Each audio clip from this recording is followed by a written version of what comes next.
Nebuchadnezzar's dream. And in the 2nd year of the reign of Nebuchadnezzar, Nebuchadnezzar dreamed dreams, wherewith his spirit was troubled, and his sleep brake from him.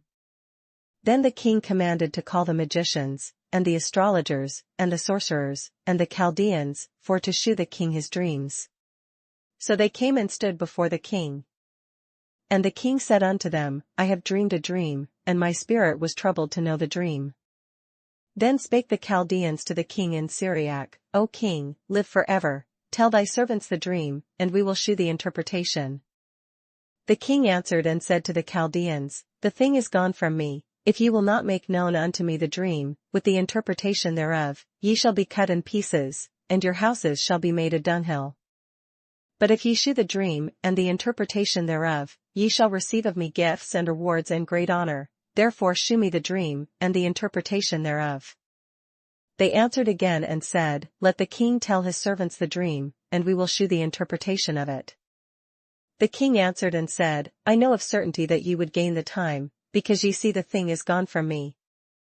But if ye will not make known unto me the dream, there is but one decree for you, for ye have prepared lying and corrupt words to speak before me, till the time be changed, therefore tell me the dream, and I shall know that ye can shew me the interpretation thereof.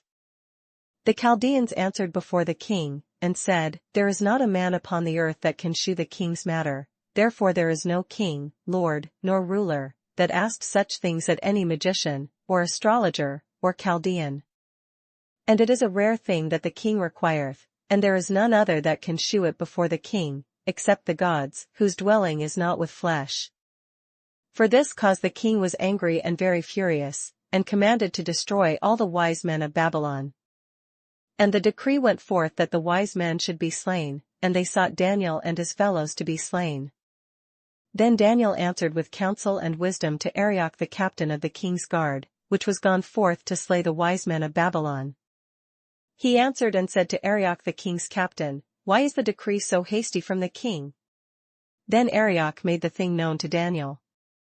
Then Daniel went in, and desired of the king that he would give him time, and that he would shew the king the interpretation.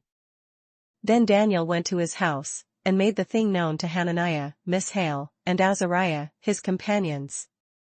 That they would desire mercies of the God of heaven concerning this secret, that Daniel and his fellows should not perish with the rest of the wise men of Babylon. Then was the secret revealed unto Daniel in a night vision.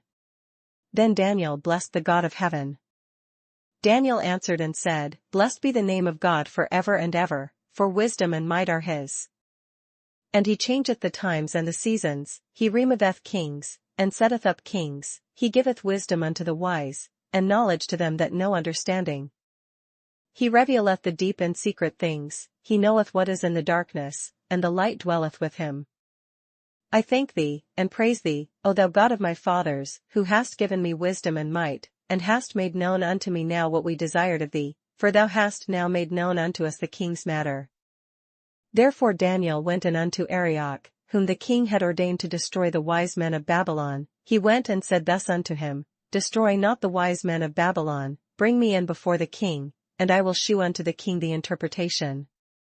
Then Arioch brought in Daniel before the king in haste, and said thus unto him, I have found a man of the captives of Judah, that will make known unto the king the interpretation. The king answered and said to Daniel, whose name was Belteshazzar, Art thou able to make known unto me the dream which I have seen, and the interpretation thereof? Daniel answered in the presence of the king, and said, The secret which the king hath demanded cannot the wise men, the astrologers, the magicians, the soothsayers, shew unto the king. But there is a God in heaven that revealeth secrets, and maketh known to the king Nebuchadnezzar what shall be in the latter days. Thy dream, and the visions of thy head upon thy bed, are these. As for thee, O king, thy thoughts came into thy mind upon thy bed, what should come to pass hereafter, and he that revealeth secrets maketh known to thee what shall come to pass. But as for me, this secret is not revealed to me for any wisdom that I have more than any living, but for their sakes that shall make known the interpretation to the king, and that thou mightest know the thoughts of thy heart. Thou, O king, sawest, and behold a great image. This great image, whose brightness was excellent, stood before thee, and the form thereof was terrible. This image's head was of fine gold, his breast and his arms of silver, his belly and his thighs of brass, his legs of iron, his feet part of iron and part of clay. Thou sawest till that a stone was cut out without hands, which smote the image upon his feet that were of iron and clay, and brake them to pieces. Then was the iron, the clay, the brass, the silver, and the gold, broken to pieces together, and became like the chaff of the summer threshing floors, and the wind carried them away, that no place was found for them, and the stone that smote the image became a great mountain, and filled the whole earth. This is the dream, and we will tell the interpretation thereof before the king. Thou, O king, art a king of kings, for the God of heaven hath given thee a kingdom, power, and strength, and glory. And wheresoever the children of men dwell, the beasts of the field and the fowls of the heaven hath he given into thine hand, and hath made thee ruler over them all. Thou art this head of gold. And after thee shall arise another kingdom inferior to thee, and another third kingdom of brass, which shall bear rule over all the earth. And the fourth kingdom shall be strong as iron, forasmuch as iron breaketh in pieces and subdueth all things, and as iron that breaketh all these, shall it break in pieces and bruise. And whereas thou sawest the feet and toes, part of potter's clay, and part of iron, the kingdom shall be divided, but there shall be in it of the strength of the iron, forasmuch as thou sawest the iron mixed with miry clay. And as the toes of the feet were part of iron, and part of clay, so the kingdom shall be partly strong, and partly broken.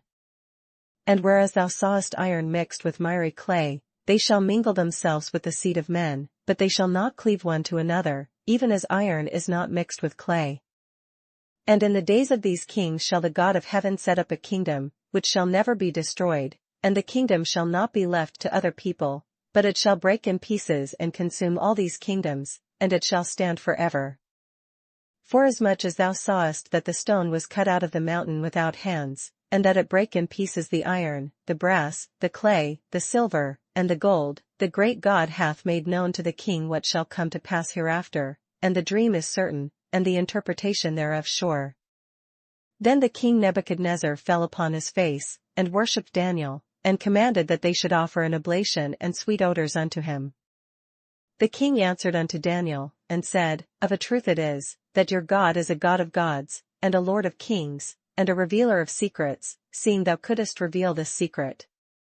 Then the king made Daniel a great man, and gave him many great gifts, and made him ruler over the whole province of Babylon, and chief of the governors over all the wise men of Babylon. Then Daniel requested of the king, and he set Shadrach, Meshach, and Abednego over the affairs of the province of Babylon, but Daniel sat in the gate of the king.